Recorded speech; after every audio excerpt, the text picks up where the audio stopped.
dire wolf that went extinct, but it's pretty close. Has anyone heard about other plants? So it's a lab that's run by a guy named George Church. It's a lab and a private organization that is trying to use genetic technology to take species that are extinct, that we have the genes for, and then kind of recreate as close as we can get to a version of. Oh, I'm plugging my computer. So a few people have heard the dire wolf thing, because that just was in the headlines. Does anyone know what else they're working on? Yeah, the woolly mammoth.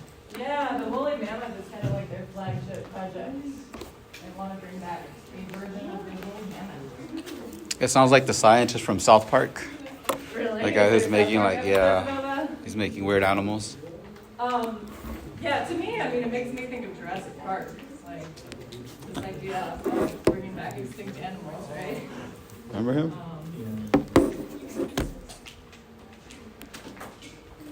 Okay, let's see. This person says dinosaurs, woolly mammoths, saber-tooth are extinct. Asteroids can cause extinction, loss of food resources.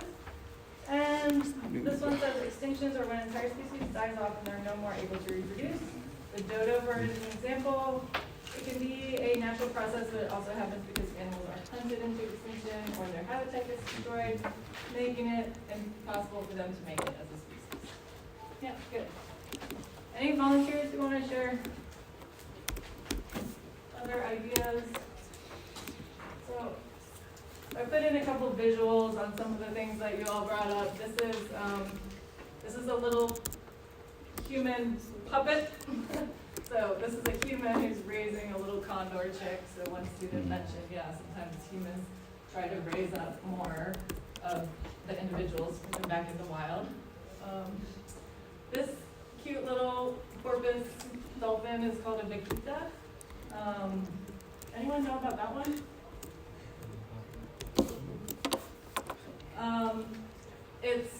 It lives only in the northern Gulf of California. Okay, so the Gulf of California is that little body of water between Baja California and mainland Mexico.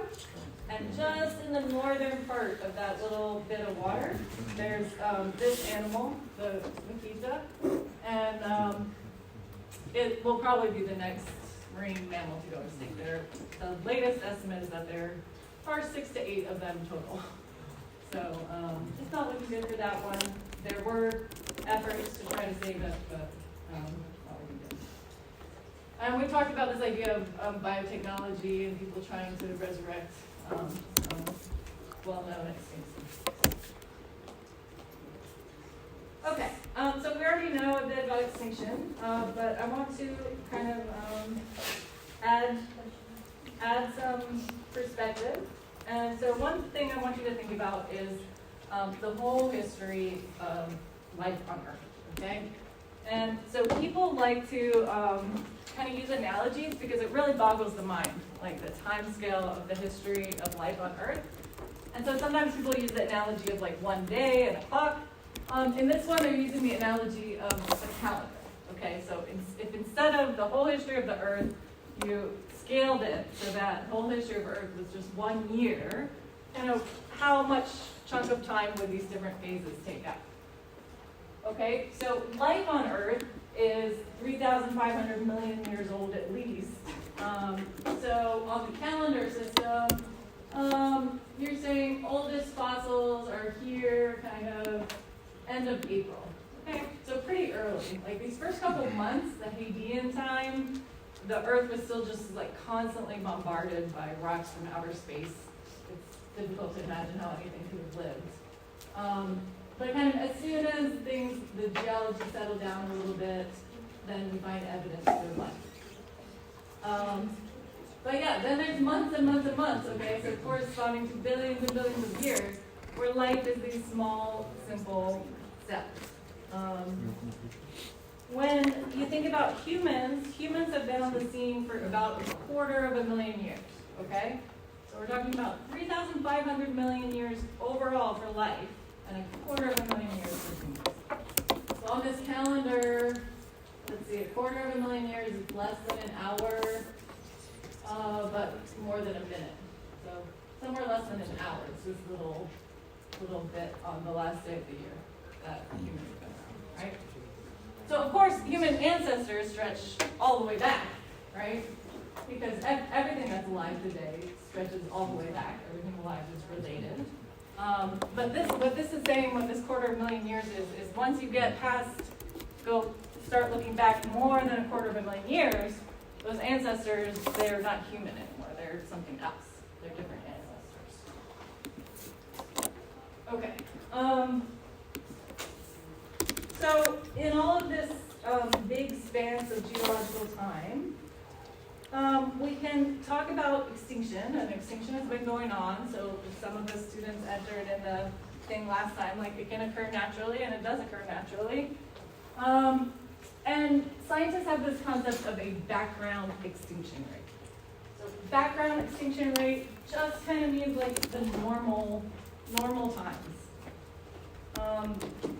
So as we look back through billions of years of geological history, kind of a normal time, you would see, oh, maybe there's like one extinction per million species year, okay? Species year is a kind of difficult unit to wrap your head around. What it means is out of a million species, one would probably go extinct in a year, okay? Questions on the concept of background extinction rate? And it can be difficult to estimate, right? So this is just a rough estimate. That out of a million species, in general, over those big spans of geological time, you expect about 1 out of a million to go extinct every year. Okay, but this extinction rate has not always been the same throughout the history of Earth. So some people mentioned an asteroid. Some people mentioned the dinosaurs, okay? So we already kind of have one of these periods of large extinction in our minds. And that one, the asteroid and the dinosaurs dying out, that one is called the end-Cretaceous.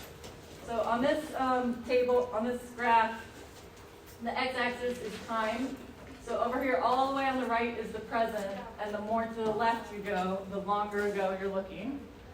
And the higher this graph goes up, the more extinction is happening. And you see they're labeled end something. It's because when we look back in the rocks, you know, we label kind of the phases of life that we're seeing. And so when there's this big extinction event, that corresponds to kind of like the end of a phase, right? So at the end of the Cretaceous, there was a big extinction event because an asteroid hit the Yucatan Peninsula in Mexico and had worldwide effects on the climate. So some of the others are less familiar to people, usually. I don't think anyone mentioned any of the others. This most recent one, the one that killed the dinosaurs, is the one people tend to know about. We're not going to go through all 5 of them, but the one I do want to mention is this one, the end-Permian, just because it's kind of like off the charts. Like, it was such a high amount of extinction. Like, that was the closest call life on Earth has had, you know, to generally going extinct. And it was, people are still kind of discussing exactly what happened there, but it's generally thought that it has to do with a time when there was increased volcanic activity. So again, big climate changes. So the asteroid impact created big climate changes. These volcanic activities can create big climate changes. And those can drastically impact the extinction rate. Okay, so we have this concept of background extinction, and we have this concept of mass extinction. So mass extinction means at least 75% of species go extinct in a span of 2 million years or less. So again, the timescales are hard to wrap your head around here, right? 2 million years or less in terms of the whole span of life, that's a pretty short time, right? Life's been around 3,500 million years. But it's way longer than humans have even been on the scene, okay? So it's hard for us to think of 2 million years as, oh, that's a short time for all these extinctions to happen. It might be kind of easier to wrap your head around the extinction rate, okay? So to get 79% species to go extinct in 2 million years or less, you have to have a way higher rate than that normal rate that we talked about. They're generally caused by huge environmental changes. And then what we see in the fossil record is that biodiversity goes back up after, okay, after a mass extinction event. But it doesn't go right back up. It can take 10 to 50 million years to kind of get back to baseline level.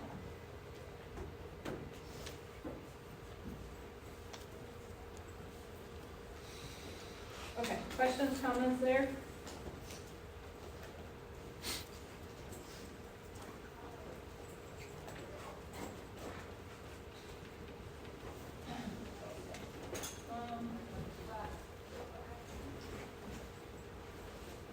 Okay, so the thing that really didn't come up when I just prompted you, hey, what do you know about extinction, is the fact that we are currently in an extinction crisis, okay? We're essentially at the beginning of the 6th mass extinction event. Our current rate, whatever group you're looking at, is far above the estimates of the background rate, okay? So all of these rates are difficult to estimate, but it's not even close, okay? Here's a graph that's showing you the x-axis is years, and these bottom dotted lines are kind of estimates of what the background rate maybe should be, and the colored lines are actual estimates for different groups, for amphibians, birds, fish, mammals, reptiles. They're going extinct at a rate that is not the normal rate. It's much higher.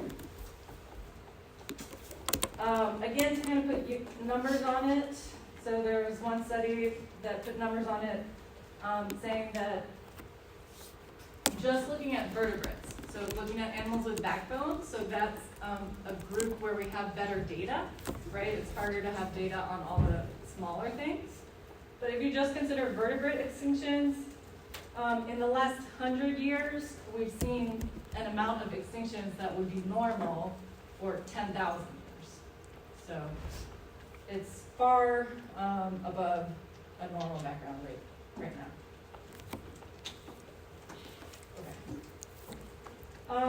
And why? So it's because of human activity. People kind of break it down into different categories of how humans are causing this extinction crisis. Climate change is, of course, at the top of the list. So including CO2 emissions. So reminder for the final next time, CO2, it's a greenhouse gas. We're putting CO2 into the atmosphere when we burn fossil fuels, and that's one of the main causes of climate change. Land use change, it's a separate bullet point here, but it's also a contributor to climate change. Land use change generally means cutting down forests, creating more human habitat, whether that's agricultural fields or actual human settlements.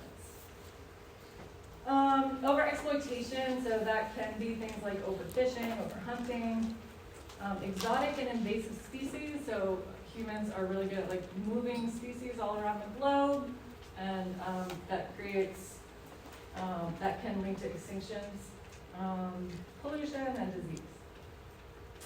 So all of these effects are based on the number of people on Earth, but also their lifestyle, okay? So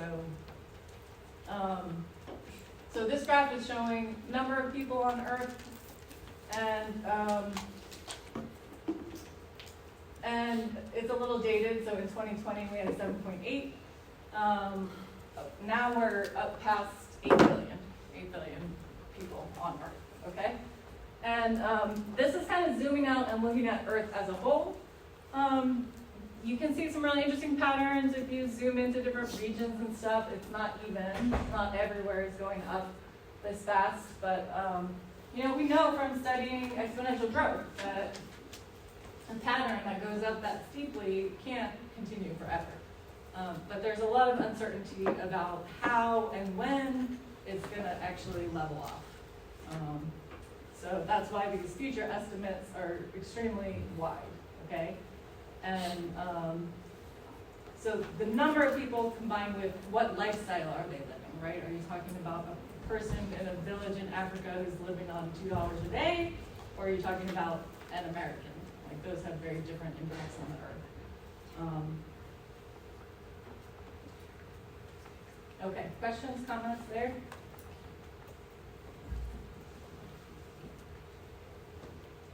Okay, so a few more kind of comments on this topic. So one of the students whose response I projected earlier said, hey, an extinction, it doesn't just affect that species, it can affect other things in the food web. And I totally agree with that. One thing I want to caution you about is, especially with younger students, a lot of them seem to have this idea that every single species is equally important in an ecosystem. And that's not factually true, okay? So it depends, the functioning of the ecosystem, certain species can be more important than others, okay? But it's also clear that if you remove too many species, you can cause the ecosystem to collapse. If you remove the wrong species or you remove too many species, then yes, it's this intricate network of interactions, and you start to get feedback where once you've removed enough of it, you can get an ecological collapse. So if you've ever played Jenga, it's not a bad analogy, right? You can take out pieces for a while, and then eventually the whole thing collapses. And so it can be very difficult to predict exactly where tipping points are. And it can depend on which functioning of the ecosystem you're interested in preserving.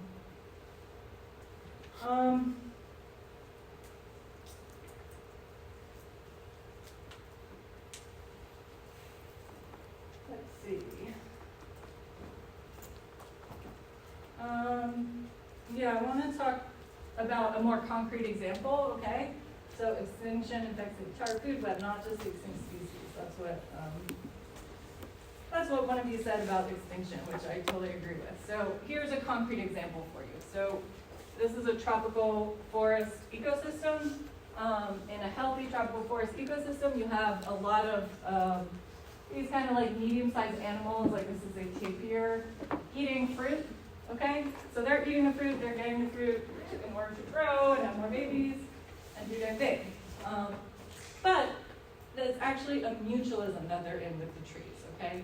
They're getting food, the trees are getting a chance to spread their reproductive cells around, right? So they eat that fruit, they poop out the seeds, and then new trees can grow.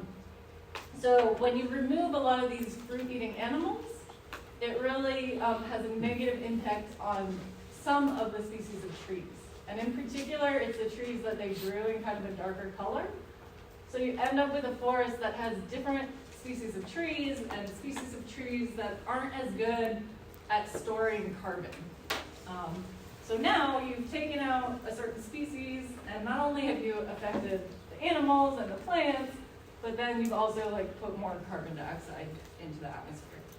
So there's a lot of kind of domino effects. There can be a lot of domino effects. The other comment I wanted to make is, so we talked about how the rate of extinction is far higher than normal right now.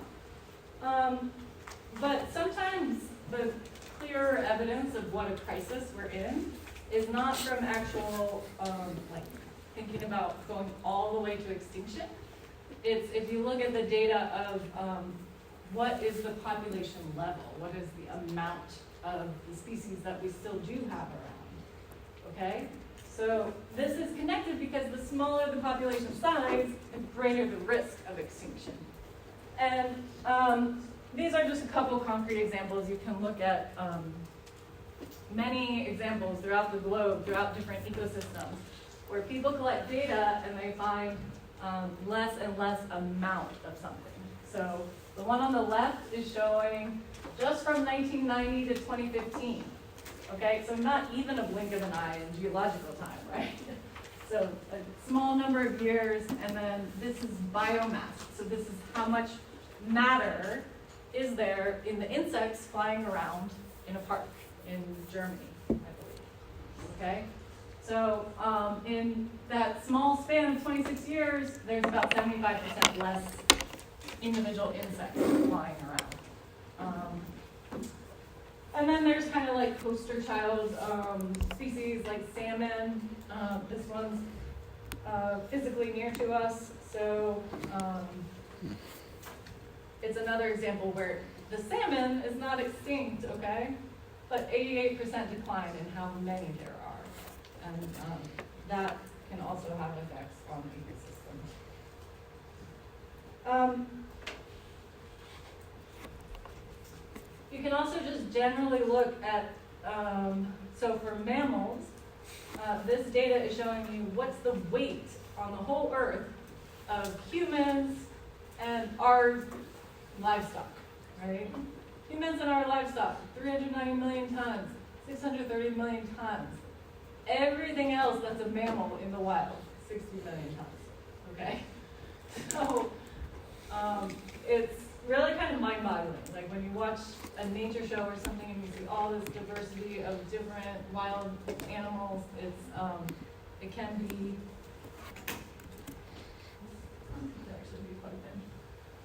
it can be difficult to realize that, yeah, we still have a lot of those species, but the amount of individuals is pretty critically low. Okay. So I'm almost done with comments about extinction. It's not a very cheery topic, but I do want to kind of mention this idea of world-changing organisms, okay? So humans, for sure, are a world-changing organism, right? We have been extremely successful in making more humans, in making more stuff that humans use, and we've done that in a very short period of time, right? Going from small populations to over 8 billion people. But we're not the first species to kind of figure out how to be extremely successful. So another example, I thought I added something to this slide. Oh well. Okay, so another example of a species that is a completely world-changing species is Cyanobacteria. So to understand this story of Cyanobacteria, you really have to start think in billions of years, okay, thousands of millions of years. And the very first evidence for them goes back more than 3,000 million years. They're these tiny little bacterial cells called cyanobacteria. And we still have descendants from that cell today, and they probably are fairly similar. I mean, they've been evolving for 3 billion years, but fairly similar to what we still have around today.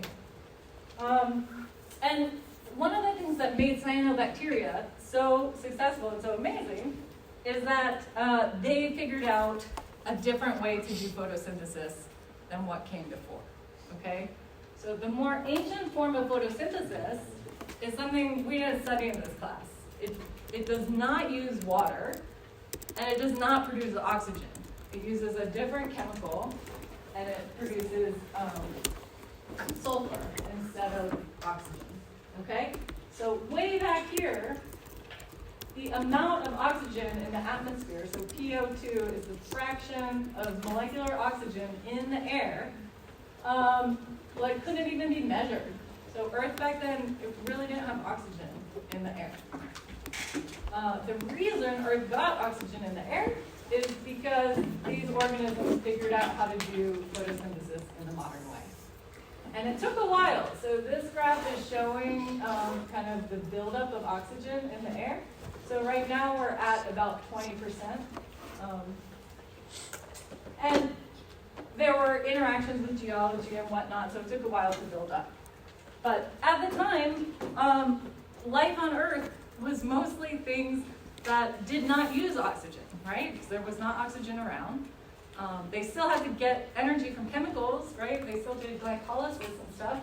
But oxygen is generally toxic to those kinds of organisms, okay? So cyanobacteria figured out this great new way to make more cyanobacteria, and it happened to, put this pollutant into the air, this pollutant of oxygen into the air. And for a long time, it didn't do anything. Eventually, it built up and it killed off. It's very hard to estimate how many different microscopic species it killed off, but lots, okay? It was carnage of those microscopic, non-oxygen using creatures. But it kind of paved the way for future diversification of things that figured out how to use oxygen, right? Okay, so we are not the first world-changing organism, but unlike cyanobacteria, we actually have the capability of understanding that we are changing the world, okay? We are putting a gas into the atmosphere, we're changing the composition of the atmosphere, that's changing the climate, and because of that, as well as that other list that we went through, we're creating a crisis in extinctions, a biodiversity crisis. Okay.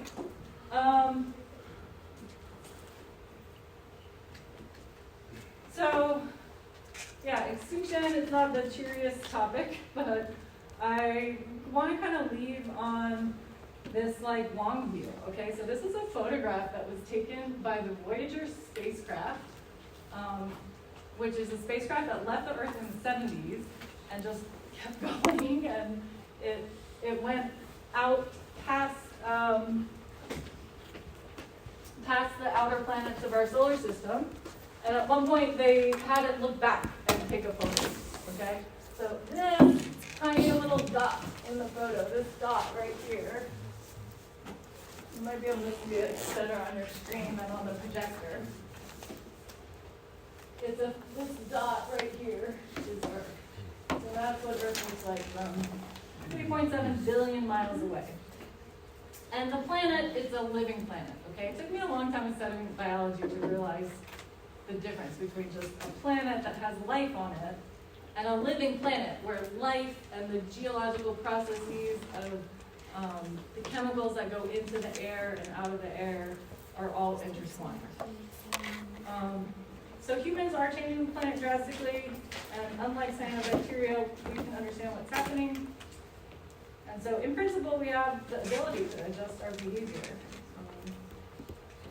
So I want to just kind of give you a moment to chat with each other and put any comments on this slide. And then we will move on to studying for the planet.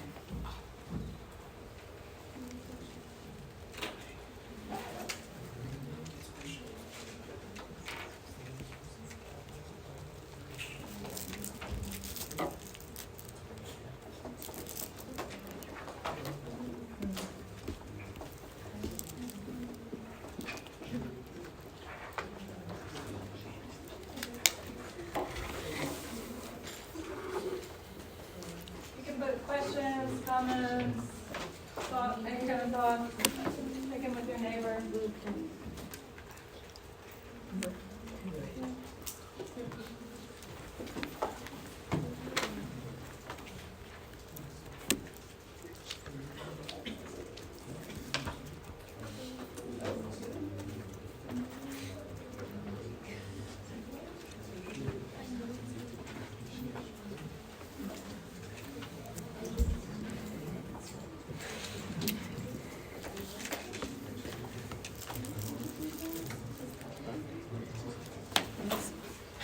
Yeah.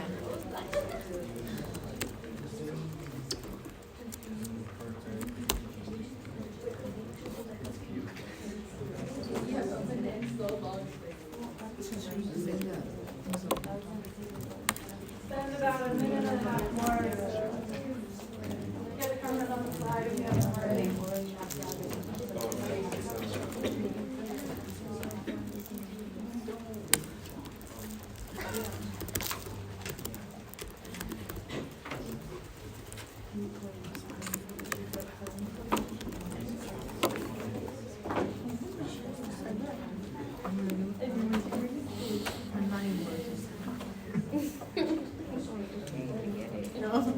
This sound like you're over.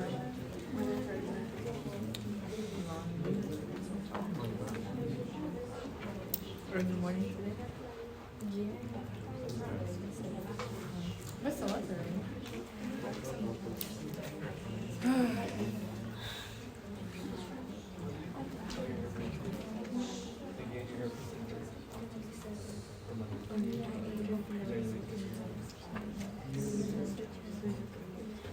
What do you need?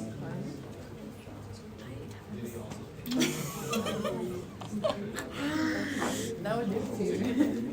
Okay, 20 more seconds. Wrap up what you're typing. Good. We'll do some settings with the mic.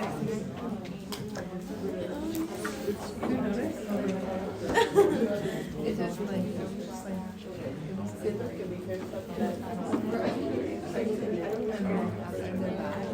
me nice.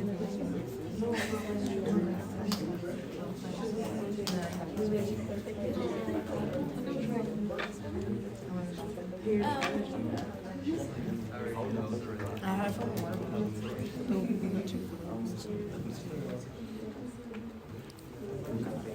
Okay. Any volunteers want to share out?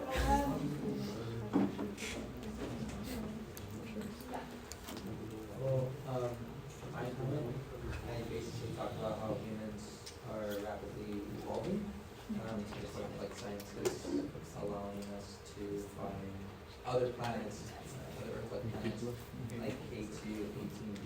And I wonder exactly when will there be a time when we prove if there is extraterrestrial life that exists. Yeah, amazing question. I'm so curious about that myself. Yep. Yeah, other volunteers? It's definitely in this picture, it's very lonely. Like, that's the only one we know for sure has life. But yeah, there is humans, but there's some other life out there in the universe.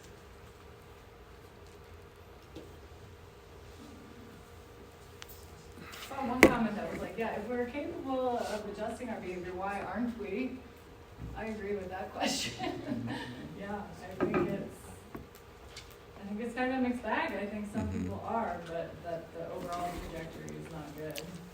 And yeah, trying to understand why that is an important question. Any other volunteers? I put that it looks like a random star. They just took a photo of the sky. Uh-huh. I know, it looks like a star. It's reflecting the light.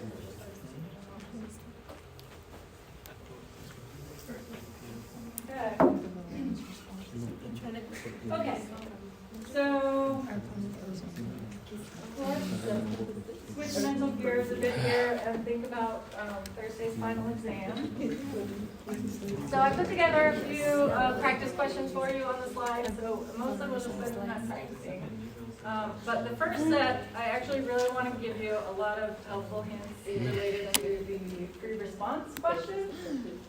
So there will be one pre-response question that you have to answer, but you'll get a choice between two questions. Okay? One will be about ecology, one will be about evolution. So I'm not going to give you the questions ahead of time, but I am going to just go ahead and tell you kind of the type of thing you need to know to be prepared to answer these questions, okay? So if you pick the ecology question, you need to really be solid on that section in your book about food chains and food webs. So you want to be able to explain what organism starts a food chain. Describe the drastic energy loss as you go up a food chain. What's going on with that? If you do the evolution question, you need to be ready to describe evolution as a change that happens in a population, and be ready to list and apply the conditions that lead to natural selection. Okay, so I made some practice question slides so that we can get ready for these. Again, there's two options. You're just going to be picking one for your response. Okay, so the ecology one, it said you have to be ready to talk about, hey, what organisms are at the start of a food chain? So let's answer that. What organisms are at the start of a food chain? Producers.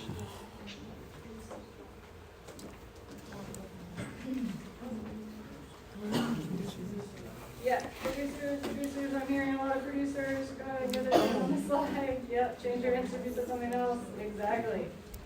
Okay, it is producers. What do we do? The ones.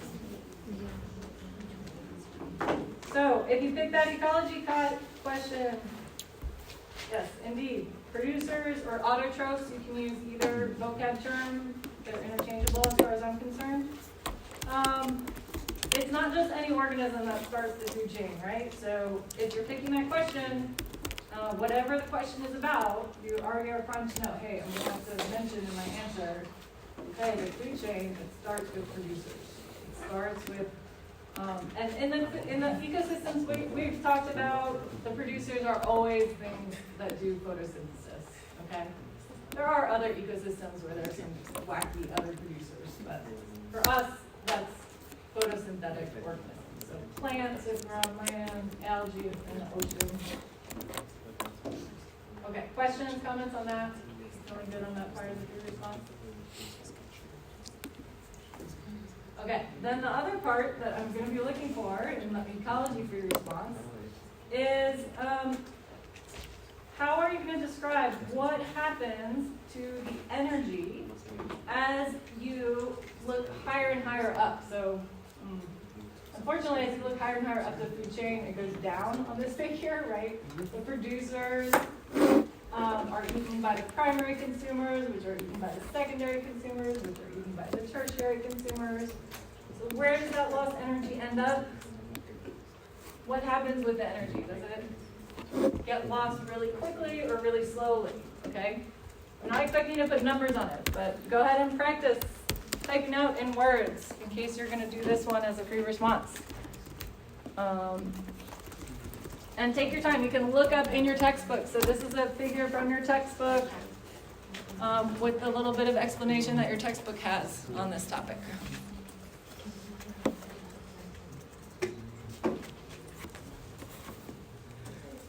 I'll give you a little time to practice your wording here. Might be fun if it might be used tomorrow.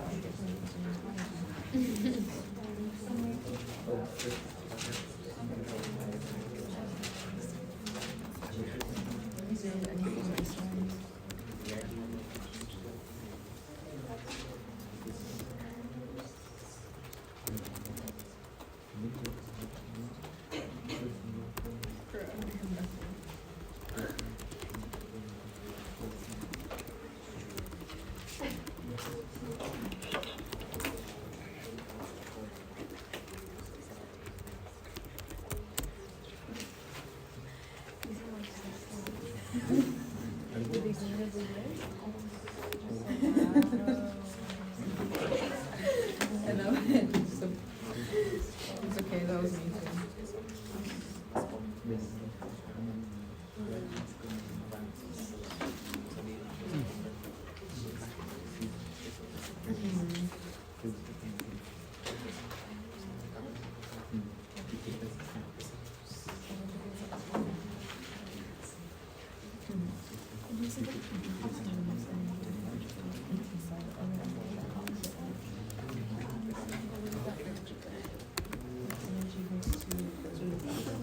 Okay. Let's pause for a second. I'll unlock it in just a moment. Oh my gosh, see? We're like, Okay. I'm happy. I don't want to pick on these answers, but we're learning here, okay, right? So what do people think about this? Is the lost energy ending up in the species? No. Okay, so reread the textbook right here. What happens to the lost energy? So foods and feces, it's leftover material. It's not where the lost energy ends up. And I'm seeing a few people still saying that the energy is lost slowly, okay? Look how much energy there is. Boom! Like 90% of it gets lost in one step, and another 90% in another step. I'd say quickly, right? It's quickly going down. Like, one step took you down all that way. Okay? So you don't need to put numbers, but if you want to put numbers on it, a lot of people call this the 10% rule.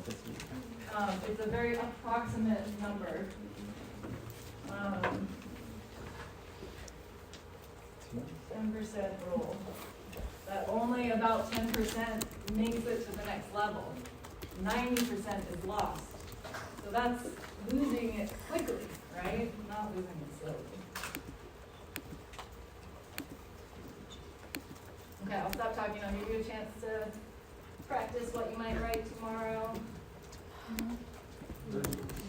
Oh, Thursday, right? Thursday.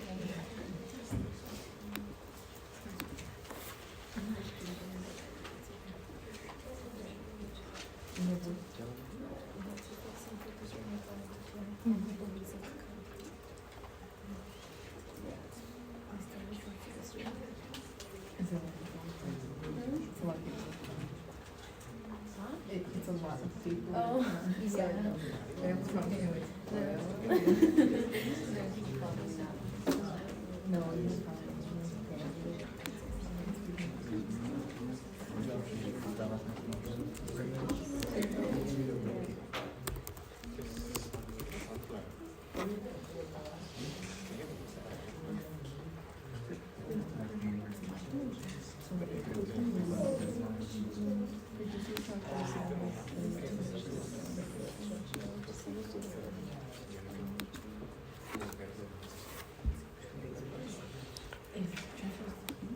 Okay. Yeah, let's take a look here. The energy ends up being less and less drastically depending if it is primary or tertiary consumers, yeah, depending on the level. In this case, tertiary consumers receive the least amount of energy that originally came from the producers. Lost energy converts to heat, okay? So that little textbook section says heat or decomposers. Heat, like even if it goes through the decomposers, eventually it becomes heat, okay? Very important.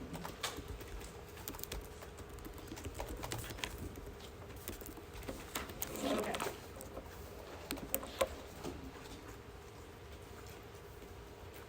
Ready to keep going? Yep. Okay, last one for the ecology through response. So this chart from your textbook, it's about a spring in Florida. Okay, so freshwater spring, they're really beautiful habitats. So all this stuff, you might know, the diatoms, the water lettuce, that's like algae. So that's photosynthetic little stuff, right? And then you got some turtles and snails, and then some medium-sized fish, and then some bigger fish and a snake. So what if you added yet another level, okay, above the tertiary consumer? What if you added a big old bird that's going to eat the fish? It's going to eat a pretty large fish. So you have some choices. You need a lot of producers to support that bird population. So remember, the producers, in this case, it's algae. It's always the photosynthetic stuff. If we were talking about a land habitat, it would be the plants. So do you need a lot of plants and algae to support those top predators? Or do you need just a little bit of them? Or does it not matter? Are they not connected? Talk it over with your, it's multiple choice, talk it over with your neighbor. I'll give you a moment. We'll get a few more responses. Take a look.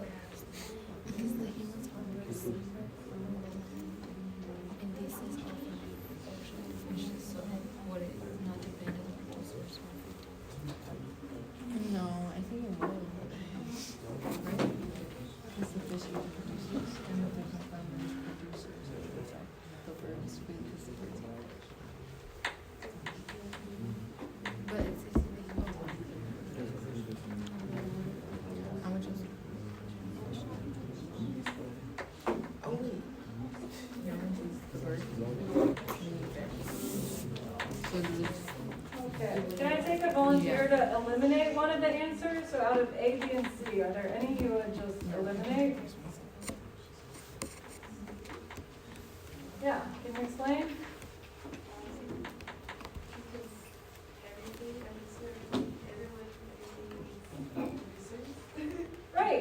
always made a big deal about the food chains always start with the producer. Okay, it doesn't matter how high up you get on the food chain, you still need those producers. Okay, so C is definitely wrong. Just because the herons are eating the fish, it doesn't mean there's no connection to the producers. Okay? That's what we just were saying about food chains. They always start with the producer. So we narrowed it to A and B, okay?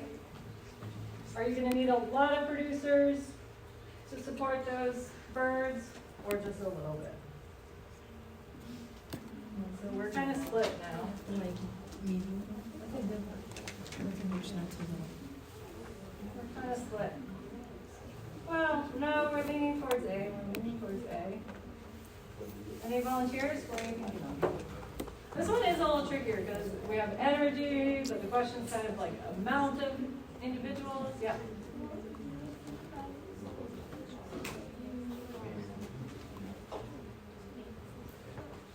Okay.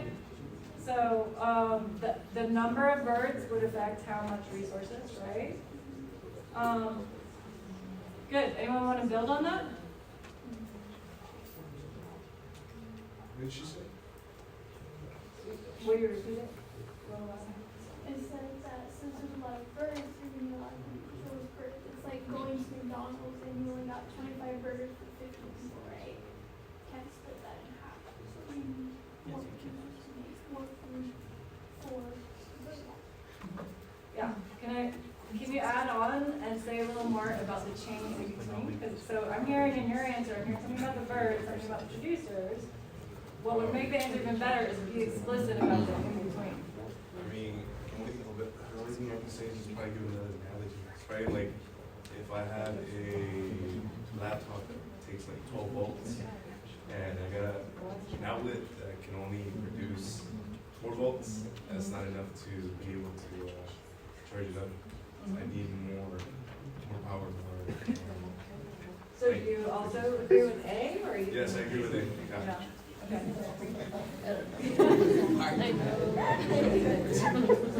Yeah, so I agree with A. And so the kind of argument you want to make is, right, the birds, they don't just rely on the top fish. Like their food also needs food. And their food's food needs food. And their food's food needs food. And every time you put another link in that chain, you have that really inefficient transfer. So by the time you get all the way back to the producer, you're going to need a lot of food. Yeah. Okay? Okay. So keep those ideas in mind if you pick the ecology for your response question. So now let's move on to the evolution for your response question. So give you some hints about the type of things you want to talk about in that for your response question. So one thing we really emphasized was just what does biological evolution mean? Biological evolution, not just evolution in everyday language, but evolution when we are in biology class. What are we talking about?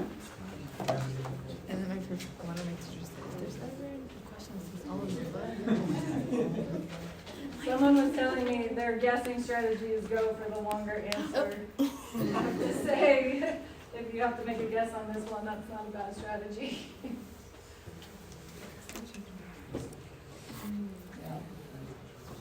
Yeah, so most of us are there. If you put A, change your answer. It is not just change over time, okay? A is kind of like your everyday meaning of evolution. What I want to see if you pick the evolution question is that you're using it to mean a change in a population, ancestors and descendants. Those are the kind of words I'm looking for in your response, right? Okay, then we have natural selection. Natural selection, it's really simple ideas, but it's the way they all fit together that's the key to it, okay? So if you're analyzing a situation and you're saying, oh, is this natural selection? You can break it down one by one. You can say, do the individuals vary? Do their differences affect how they survive and reproduce? And do we have offspring and parents that resemble each other? If you get yes, yes, yes, then you can say, hey, that's natural selection. So let's practice practice with, the example that we went through in class was these camouflaged mice, right? So there were different colored rocks. If you remember, there was like a light colored rock and a dark colored rock. And there are these predators in the air who are trying to eat the mice. So if you were analyzing this situation and you were asked, hey, explain to me why this is natural selection, what would you say for point 1? Do they vary? How would you explain the fact that the individuals in the population, the mice, vary? What does that mean in this example? I'm seeing a lot of yeses. Yeah, practice explaining what it means. What are they varying in?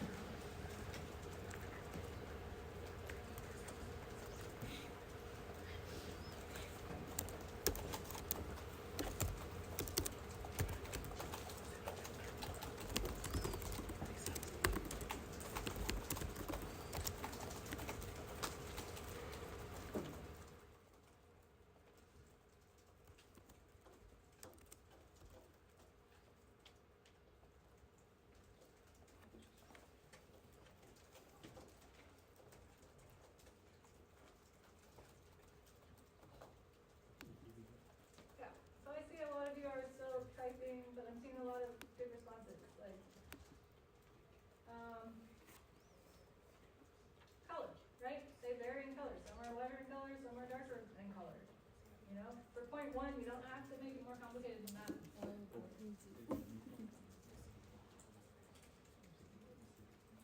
Give 10 more seconds for those who are still typing, then we'll move on to point 2. So be thinking about what you'll type for point 2.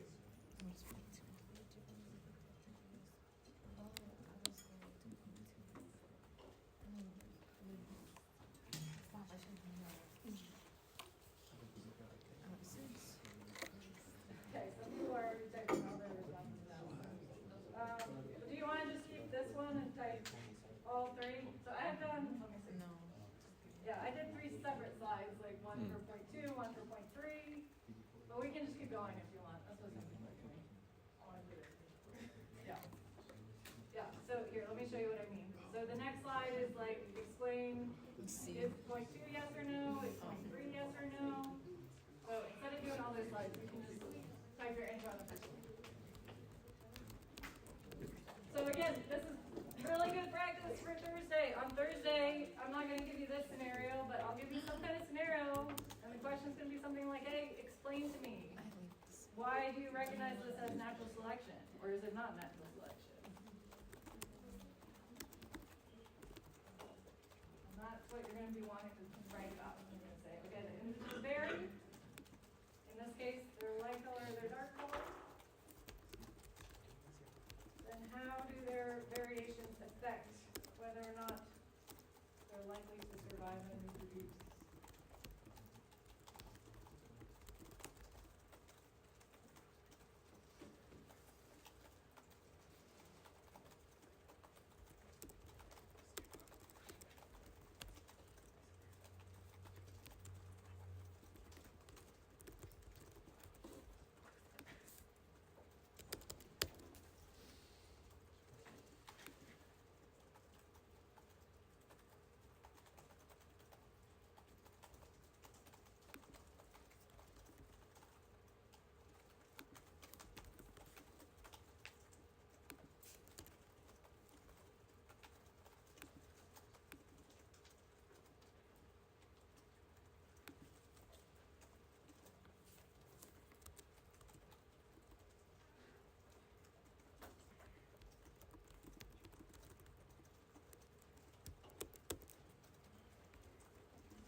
A lot of people are mentioning the word camouflage for number 2, who are mentioning specifically the bird predator, right?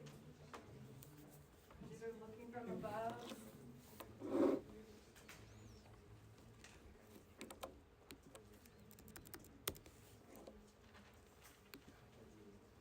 And we didn't go through it in class as much, but there's a lot of information available on this example of the actual genes that affect this color difference. So when you get to number 3, you can be confident that these color differences get passed through the generations because they're genetically based, genetic differences in color.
Yes, I don't want to pick on people, but this one is quite close, right? I like that they numbered it. Makes it easier for me to grade it, right?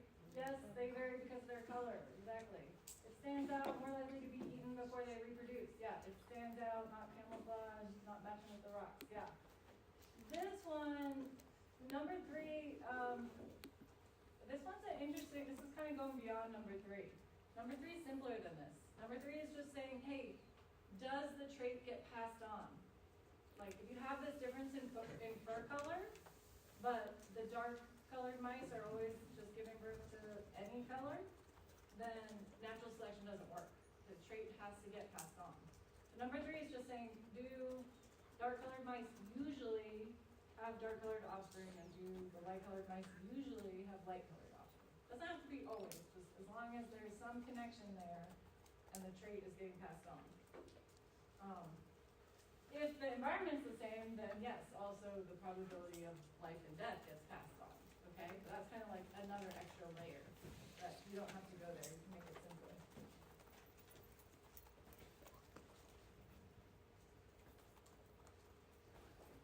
Yeah. The individuals vary because their fur is different coats. Or I'd say like color, different color. The light fur hurts survival rate, while the dark increases chance of survival because the environment background is dark. Yeah, I like how, oh sorry, I'm not showing this one. I like how this one mentioned, you know, the vocab of the environment, right? So the environment surrounding the organism is very important when you're talking about natural selection. And the fur color is inherited from the parents, right? You can add something about it being genetic. So near that. Okay, so yeah, looks like we got some good practice in on that one. Are there questions before we move on to some shorter practice questions? I wanted to make sure I gave you a chance to really practice for the free response question, because that can be a challenge, right?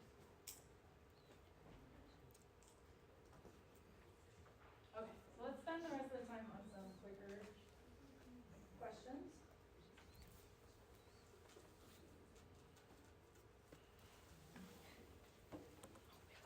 And my suggestion for you is try to do what you can from memory, and then use your notes, use your neighbors, and see what you can come up with on this.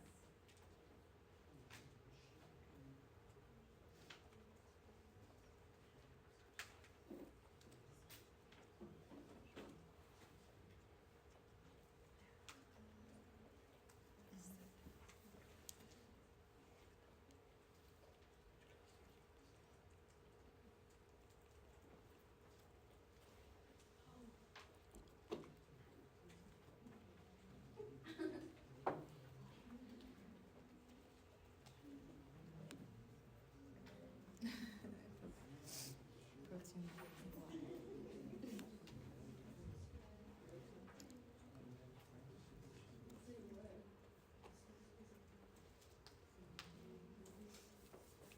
If you're done with what you can come up with, from memory, then go back on your notes, or you can even use your textbook or internet resources, try to look it up. What are the four main kinds of link molecules? And what are their building blocks? What are they made of? Given three here: carbs, lipids, nucleic acids. What's the fourth?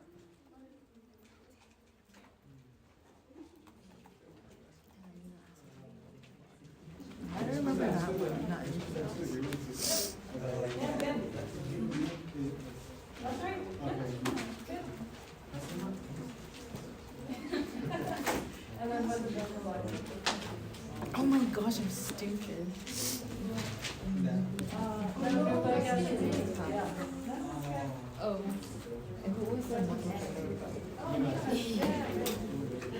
But I think no? Yeah, so DNA is just like, DNA is just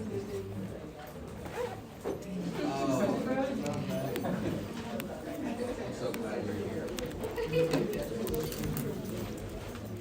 yeah, that's like the function. So what's like a little building block? Like you get a sugar, you get a carb, you get amino acids, you get a protein.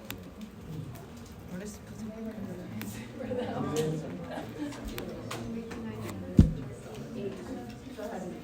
oh my gosh. Carbohydrate, the sugar.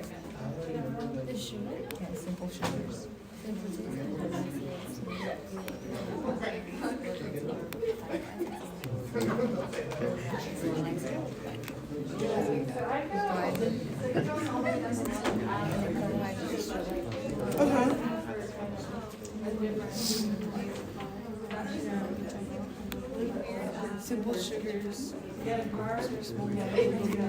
Glucose.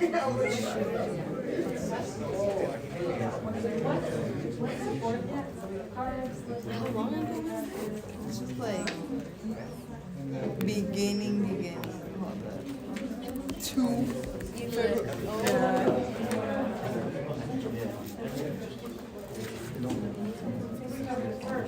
Okay, because nucleic acids make the DNA and RNA, which the building block for those are nucleotides. Oh my gosh, Yeah, good. wow, I forgot. I just remember proteins, amino acids, and then we're going to always. Oh, like yeah. Yeah, I mean, that's right.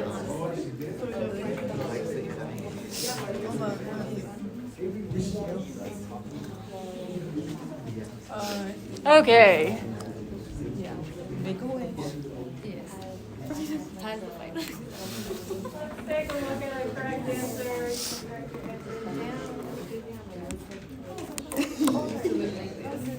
And color code. Yeah, this one looks good. Okay, so carbs. Carbs are made of simple sugars. We didn't go in, you're not going to be tested on all the different names of all the different simple sugars. It helps if you know that glucose is an example of a simple sugar. Proteins are made of amino acids. Lipids, made of fatty acids and glycerol. And then nucleic acids, that's the category with DNA and RNA. And their building block is called okay. Questions on the table? Actually, no. I should read you all my notes.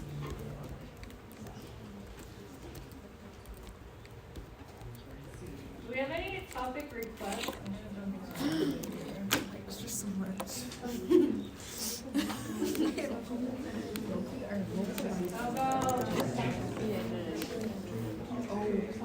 No. Cyanobacteria? Oh yeah, because we heard this on this one. It'd be like small poison. Why?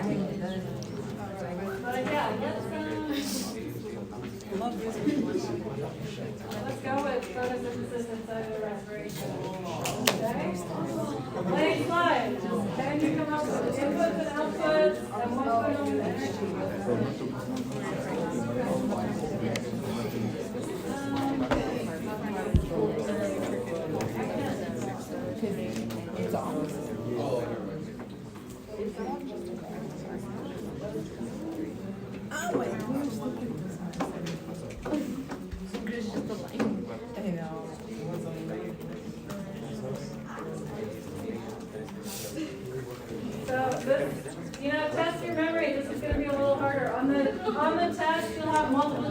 questions, but I can tell you, you will see the question, hey, what are the inputs of photosynthesis?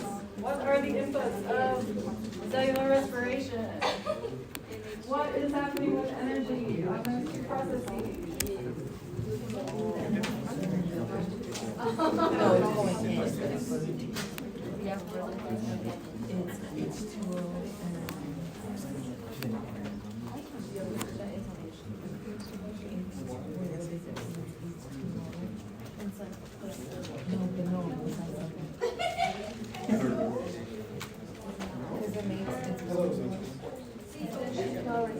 Oh, yes, you're right.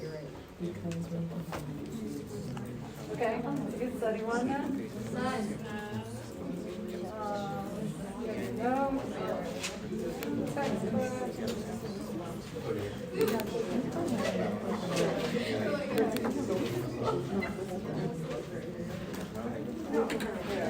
I'll write on the board some options. I'll start to make it.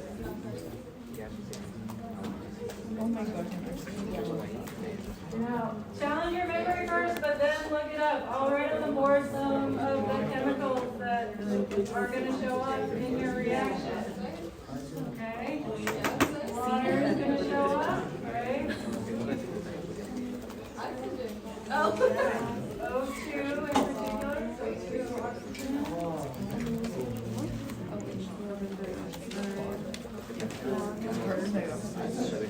Oh, yeah. O2. Energy is given.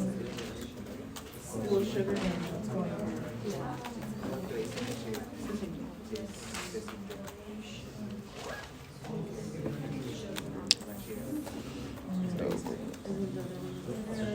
You can put sugar, you don't have to be too technical.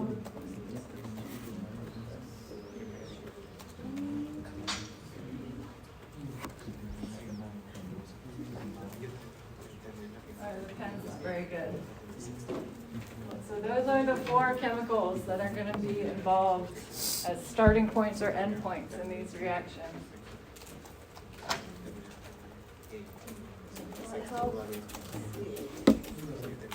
Yeah, so get down those 4 chemicals and then you can make them around.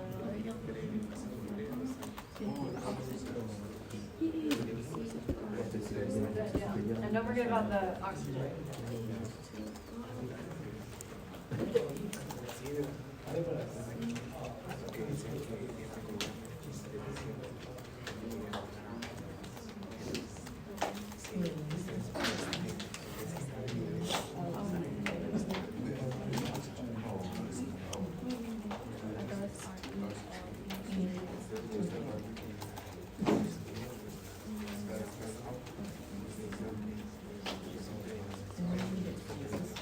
Close.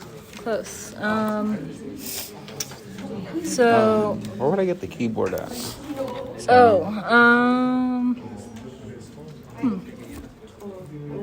Maybe view keyboard, sure.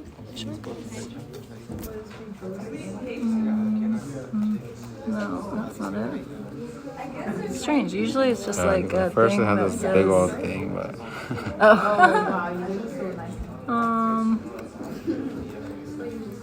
Well, if you want, you can just open a different document, or you can even do it on paper. I mean, Okay. the important part is that you're studying, and it's not so important that it gets onto the slide. But yeah, you're close. So which process are you trying to show? what's going in and then what's coming out Yeah, for photosynthesis or for cellular respiration? for photosynthesis. Okay, so you're almost right, but the oxygen should be over here. Oxygen, it's like a waste product for photosynthesis. Okay? All right. Yeah, otherwise good. Yeah, why don't you just get out some paper? That'd be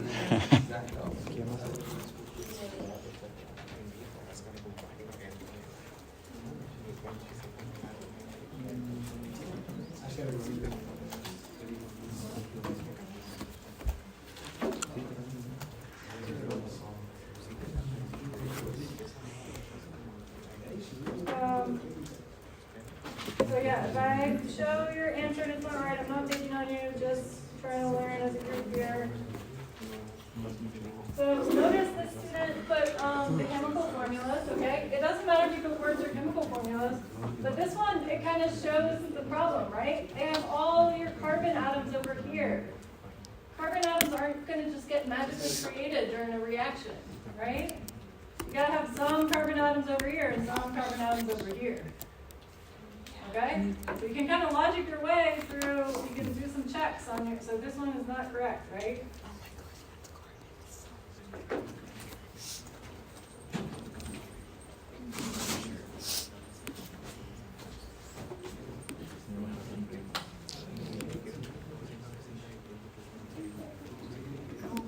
Trees release oxygen. That's what we do.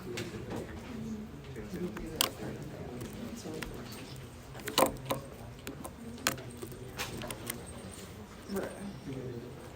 If you've gone as much as you can from your memory, you can look it up.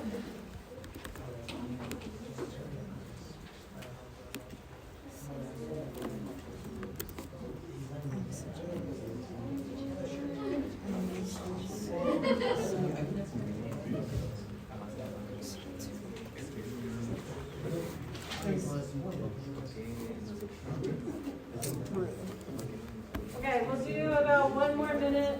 Then we'll move on to a different topic.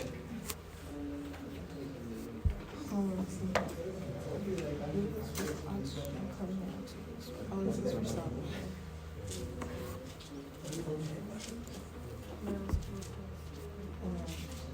This is sugar plus oxygen. Oh yeah, glucose is oxygen. Carbon. Wait, what? That's again. Oh, here it is. Well, this is carbon dioxide plus water, glucose and oxygen. Blood respiration is glucose plus oxygen. So I think everyone else is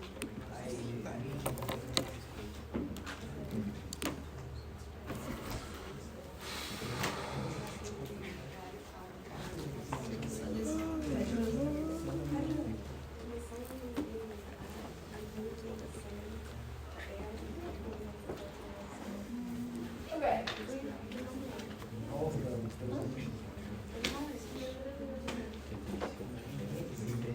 I'm seeing a lot of good responses.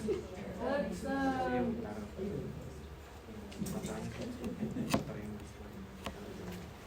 take a look at.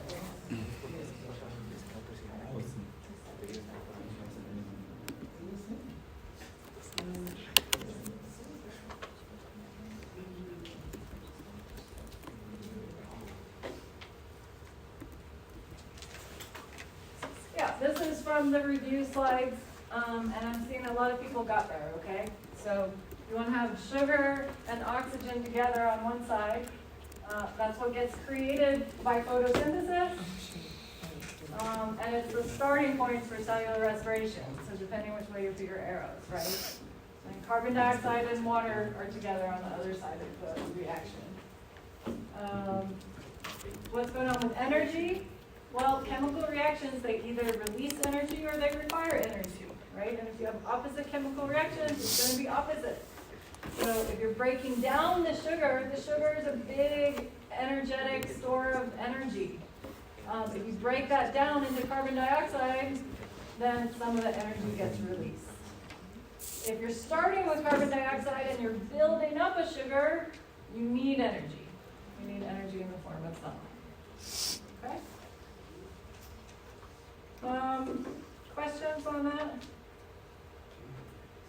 There are quite a few questions on the final that in one way or another relate to like understanding this basic idea of these two overall reactions, okay? There's not so much stuff about, you know, the in-between steps, right? When we studied these processes, we learned about the light reactions and the dark reactions, we learned about glycolysis and the citric acid cycle, you know, we learned a lot of details in between. On the final, there's more questions about the overall.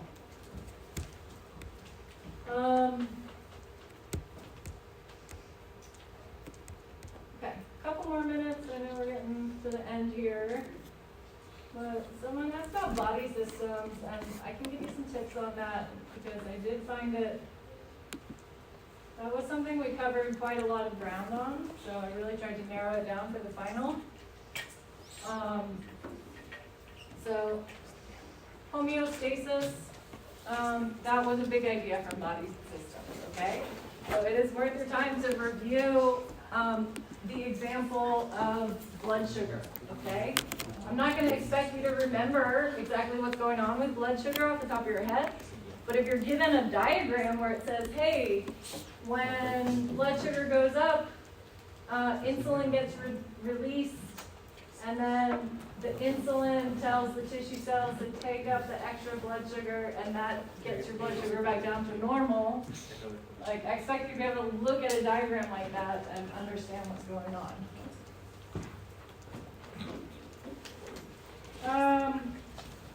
Yeah, we talked about the kidneys, that they filter the blood and produce urine. But we talked about the circulatory system and this idea of the three kinds of vessels. Okay, so arteries coming away from the heart, and that they have kind of different features, right? So the arteries have these really thick walls, and the veins going back to the heart, not as thick. And the capillaries are the thinnest, right? Because the whole point of the system is to exchange, right? To exchange oxygen and carbon dioxide, to exchange glucose and waste products.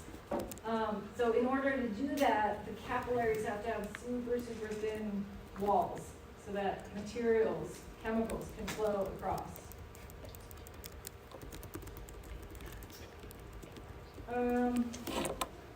Yeah, respiratory system.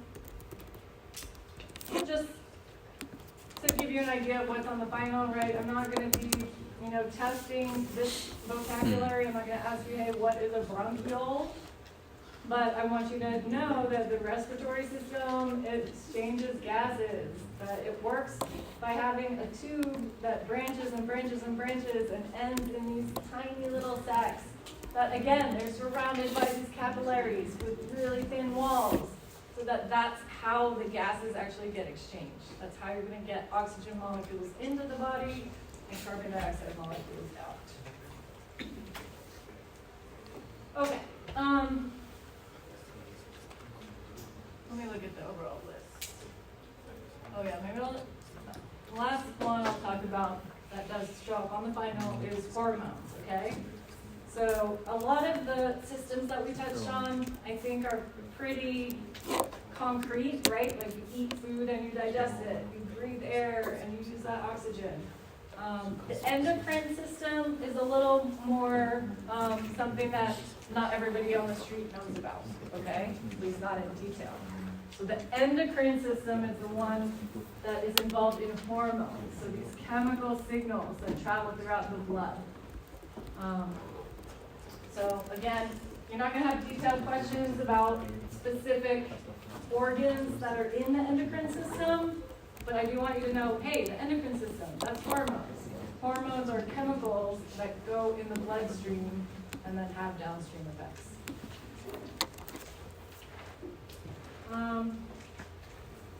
Okay, so that's just like a few tips on what to focus on for body systems.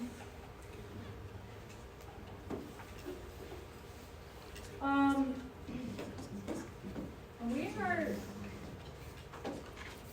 done after Thursday, so I just want to kind of leave you with the hope that you will continue to be curious about the science of life. We scratched the surface here, but there's so much to learn about biology, and I hope that you leave this course and continue your learning. So good luck on your finals, all your future endeavors. If you have a moment, please give me any comments on that last slide. So I am teaching this class again, so if you want to give me feedback that will help future students, that would be wonderful.